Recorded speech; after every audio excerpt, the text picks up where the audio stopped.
Okay, so we got the parts out, took them out all together. Some of the screws wouldn't twist off, they're just too rotted in. We got the front panel that goes in front of the water tank and the electrical out pretty good. The pedal's still there. That came out. So this actually was a bit of a challenge at first because it had a plastic cover on it. I took those screws off and then later found this popped like this and then no problem. So as you can see, the floor is pretty rotted. So this is where our seam is. It's just before the wall for the water tank and stuff. So yeah, and this wood is actually very thin.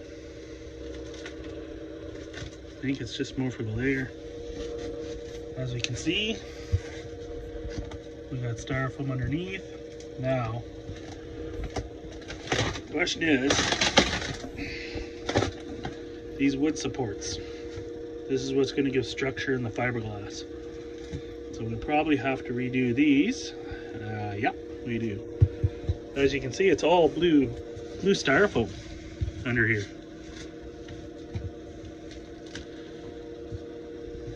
So here I was going to order some 3/4 inch plywood, but it looks like all I need is 3/8.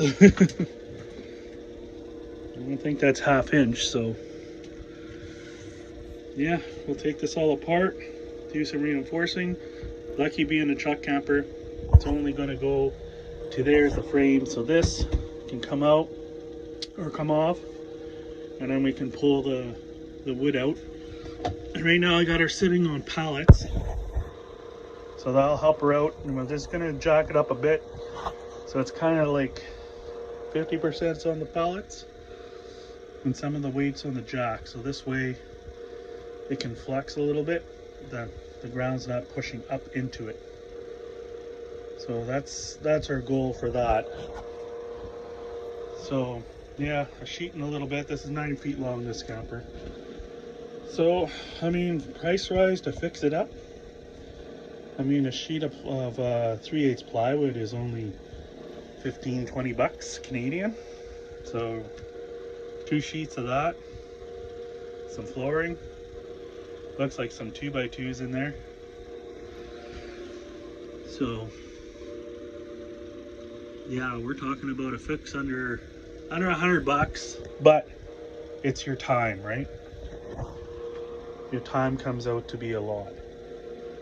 But if you take your time, like granted, to get this out, because it was so tight to get in here, I had to get through the door to get the screws out, right? So that took actually a couple hours to get everything out and not try to ruin anything.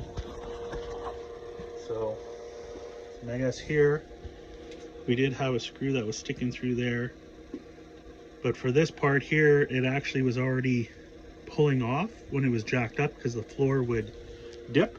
So then it pulled that out. So the only thing that was holding it on was into the floor frame. So we'll see how good it is. But I'm going to take a guess, you know, judging by the plywood is all like this and absorbing the water and the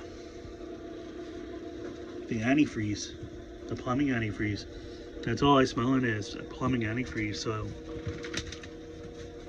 yeah, we'll get this all fixed up and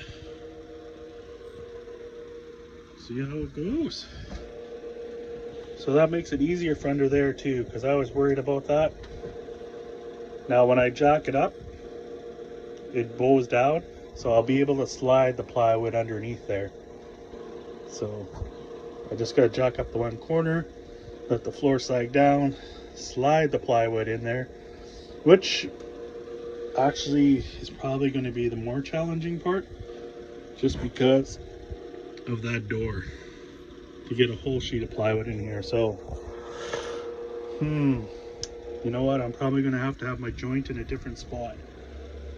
Instead of having the joint up here, We'll have to see. Wherever we add the extra joint, maybe we'll put an extra bit of frame there or something. Yeah, because I won't be able to get the full sheet all the way through.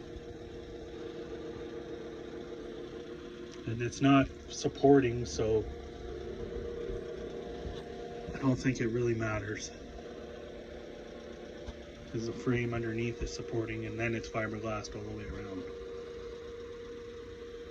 So yeah, we'll probably have to grab a piece, have a joint around just past here, because we can put the plywood down here and then slide it up in through there, and then put another piece here, and then we'll have a joint under in here, which I'll probably put a thicker piece of plywood, I think, and then maybe I'll use some of that tub surround stuff you can get for showers and that, and just totally seal it off, silicone it and everything. So we'll say if the water tank does leak again, it'll be like a little bathtub type thing in there, which wouldn't affect the floor, but we'd be able to see when we open up the lid if it's wet or not.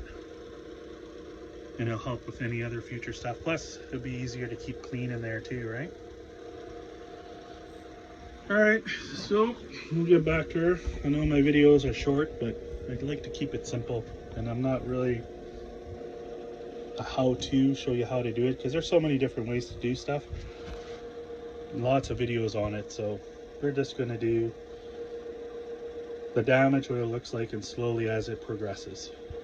Alright, thanks for watching. Bye.